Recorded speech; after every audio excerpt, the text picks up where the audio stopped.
తమిళనాడు రాష్ట్ర చరిత్రలోనే మొట్టమొదటిసారిగా హంగ్ అసెంబ్లీ కనిపిస్తోంది. హంగ్ అసెంబ్లీ అంటే ఏ పార్టీకి కూడా క్లియర్ కట్ మెజారిటీ రాకపోవటం. ఈ టైంలో గవర్నర్ కాస్త డిస్క్రిషనరీ పవర్స్ ఉంటాయి. గవర్నర్ యొక్క డిస్క్రిషనరీ పవర్స్ అంటే విచక్షణ అధికారాలు పర్సనల్ డిస్క్రిషన్ అని కాదు, కాన్స్టిట్యూషన్ ప్రకారం ఆ డిస్క్రిషన్ వాడాలి. ఇక్కడ మనం చూస్తే తమిళనాట రాజకీయాలు రక్తి కడుతున్నాయి. ఓ పక్క డిఎంకే, ఏఐడిఎంకే, మరో పక్క టీవీకే. ఈ పార్టీలన్నీ కూడా అసలు ఏం జరుగుద్దా అని ఎదురు చూస్తున్నాయి. తమిళనాడులో పరిణామాలు క్షణానికి మారుతున్నాయి. టీవీకే చీఫ్ తలపతి విజయ్ మరోసారి లోక్ భవన్కి వెళ్లి గవర్నర్ రాజేంద్ర విశ్వనాథ్ ఆర్లేకర్ గారిని కలిశారు. అయితే తమిళనాడులో ప్రభుత్వం ఏర్పాటు చేయడానికి టీవీకే పార్టీకి పూర్తి స్థాయిలో మెజారిటీ లేదు. ఒకవేళ కాంగ్రెస్ మద్దతు ఇచ్చిన పూర్తి నెంబర్స్ లేవు.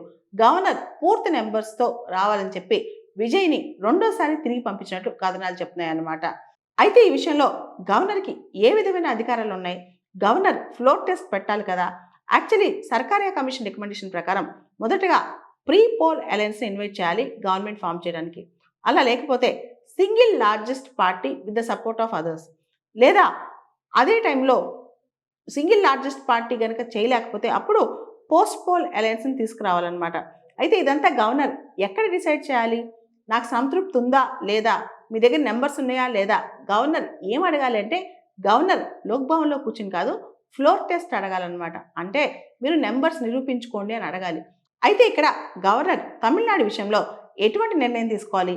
ఎస్ఆర్ బొమ్మాయి కేసు ప్రకారం గవర్నర్ రాజ్ భవన్లో అంటే ఇప్పుడున్న లోక్ భవన్లో కూర్చుని డెసిషన్స్ తీసుకోకూడదు, అది ఫ్లోర్ టెస్ట్కి వెళ్ళాలని చెప్పి ఎస్ఆర్ బొమ్మాయి కేసు చెప్తుందన్నమాట.